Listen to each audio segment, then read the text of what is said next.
Bonjour Grégoire Robert. Alors vous avez une actualité, j'allais dire un peu chargée sur le festival 2018. On vous a connu l'an passé sur le Ballon Blanc, une pièce qui avait été mise en scène par Lucia Pozzi. Et cette année, fort du succès de la cuvée 2017, vous revenez en 2018 dans un autre établissement pour présenter la même pièce. Mais en dehors du Ballon Blanc, puisqu'il s'agit du Ballon Blanc, vous avez également d'autres programmes ici sur Avignon. Oui, On commence par quoi, Grégoire? commence par quoi? On va commencer déjà par une autre programmation durant le festival, puisque j'ai la chance d'avoir une pièce qui s'appelle La Parenthèse des Mimosas, qui va être jouée par une compagnie de Paris et au Grand Petit Théâtre. Alors cette pièce a été écrite évidemment par Grégoire Robert, mais ce n'est pas suffisant parce que j'ai appris que vous alliez faire une lecture. Je vais faire une lecture à l'Hôtel d'Europe le mardi 10 juillet. Quelle mémoire, vous savez, ces comédiens ont de la mémoire. À quelle heure? 18h30. Voilà. C'est peut-être 19h. Peut-être 19h, il y a déjà les sourcils qui ont froncé, mais c'est pas grave, on vérifiera tout cela. Hein. Alors, revenons un petit peu au Ballon Blanc. Dites-moi, mais c'est une œuvre remarquable, vous avez écrit ça quand? Dites-moi, parce que attendez, je précise à nos amis auditeurs quand même que on dit que c'est pour les enfants, mais c'est pas vrai. Je pense que nous sommes déjà tous des grands enfants, mais quelque part cette pièce, elle n'est pas du tout gnangnan, mais pas du tout. Donc je vous invite à aller la voir. Alors, dites-moi, qu'est-ce qui vous a fait écrire? C'est une œuvre pour moi. C'est gentil. La pièce a été écrite il y a quelques années, on peut dire il y a 4 ans. Au départ, c'était une demande autour des droits de l'enfance. Et j'avoue que ça me bloquait un petit peu parce que je ne voulais pas faire quelque chose de trop didactique, trop théorique. Et je me suis penché sur le fait que j'étais papa. Papa. Eh oui. Eh ben voilà, on s'est tout oublié. On rentre un petit peu dans le secret des dieux. Hein, dites-moi tout. Oui, j'ai ma fille qui a maintenant 16 ans, mais donc à l'époque elle était plus jeune, elle en avait 11 ou 12 quand j'ai écrit la pièce. Et ça c'était un petit peu mon laboratoire de me... Mais vous étiez papa pitre? Non, aussi pour elle, si, beaucoup, très souvent même. Trop, dirait-elle. Ben, elle vous a conseillé peut-être même dans l'écriture, non? Influencé. Influencé indirectement, oui, et ça a été mon premier public. Oui, elle m'a. C'était amusant, mais l'intérêt, c'était surtout, je me suis posé la question, quels étaient mes enjeux, moi, en tant que père, en tant que parent, puisque ça concerne évidemment tous les parents. Et la pièce parle. La base, c'est finalement de l'amour qu'on doit donner à ses enfants, la base de toute éducation. Et je crois qu'une fois qu'on a on a amené cet équilibre affectif, les enfants, ils peuvent beaucoup plus facilement voler de leurs propres ailes. Moi, je peux dire que l'écriture est particulièrement bien réussie. Ça, c'est formidable. Alors, comment vous vous êtes rencontré avec Lucia Pozzi? Lucia, c'est une rencontre qui y a 12 ans maintenant. 12 ans. 12 ans. Et vous étiez aussi en culotte courte? Encore, comme aujourd'hui. Et c'était au festival. C'est une rencontre de festival d'Avignon. On jouait dans la même salle, des pièces très différentes, et on s'est croisés le jour de l'affichage dans les rues d'Avignon. Et tout de suite une grande passion?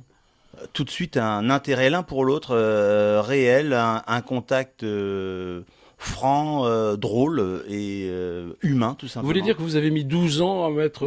Non, quand même pas. Lucia, on a travaillé ensemble l'année suivante, en 2007. Je lui ai proposé la mise en scène d'une de mes pièces que je crée sur le Festival d'Avignon. Qui s'appelle? Jardins intérieurs. Voilà, les jardins intérieurs. Alors vous avez compris. D'ailleurs, je vous invite à regarder tout de suite, ou enfin quand vous avez le temps, sur le site Tête d'Aille, Art Média.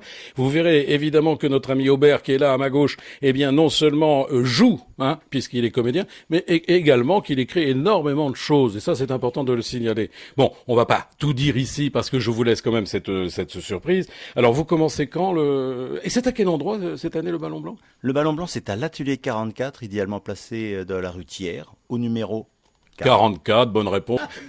Donc, Grégoire Robert, vous commencez très bientôt. Vous avez des relâches cette année. C'est pendant ces relâches que vous faites peut-être les lectures, notamment. Donc, vous voyez, l'actualité de Grégoire Robert est assez riche pendant le festival 2018, puisqu'on le retrouve à 3 endroits en même temps. Grégoire, oui. Les jours de relâche, faut les dire. Mais oui, mais dites-les-moi, j'ai besoin de tout ça. Le mardi. Ah bah alors si c'est le mardi, mais vous l'avez déjà dit celle-là, non? Pas encore. Voilà, mardi, tous les mardis, simplement, donc les 10, 17 et 24 juillet. Je vais voir les spectacles des autres. Oui, bah voilà, mais ça n'est pas tant. Bon, alors, écoutez, effectivement, du Ballon Blanc au Lapin Blanc, il n'y avait qu'un saut à faire et des pattes arrière, il est parti, il y est allé directement. Je continue avec vous, mon ami Grégoire. Alors, qu'est-ce que c'est cette histoire de Lapin Blanc, là? Lapin Blanc, c'est un restaurant qui a ouvert il y a peu, qui est très bien situé rue de la Bonneterie. L'adresse exacte, je ne la connais pas. Mais je crois chaque mardi, ils font des séances de dédicaces. C'est bien ça. Oui, c'est vachement bien. Il n'y a pas que les mardis d'ailleurs, mais enfin, il y a plusieurs dédicaces. Oui, mais attendez, elle avait pas noté, elle avait pas noté votre présence. Alors dites-moi tout. Alors donc là vous y serez. Alors moi je vais pas parler du lapin blanc, je vais parler de ma dédicace. Non, c'est à 15h ou 15h30 le mardi 24, je suis là-bas pour faire des dédicaces des livres de Ballon Blanc puisque le texte est édité, mais je proposerai sans doute d'autres textes pour ceux qui s'intéressent. Ouais, c'est bien ça, c'est une très bonne chose je pense. C'est une très bonne chose et pour vous et pour le lapin blanc parce que quelque part c'est bien que certains établissements avignonnais mettent en exergue les auteurs. Et je voudrais dire que le lapin blanc, le jour où on a fait notre montage dans la salle, nous avons déjeuné là-bas et c'était très bon. Bah écoutez, regardez, si c'est pas de la pub ça. Bon écoutez, ça sera coupé, mais c'est. Je vous rappelle que Tête d'Aille Média est un média consacré à la culture et l'agriculture de temps en temps et la haute gastronomie. Voilà. Oui, vous vouliez parler de cœur peut-être Non, je veux parler de l'Hôtel d'Europe puisque je vais avoir la chance de participer à une table ronde rencontre d'auteurs. Je crois qu'il y aura des gens comme C'est le jeu des chaises musicales. Oui, ça serait amusant, mais on veut prendre la place de personne, nous.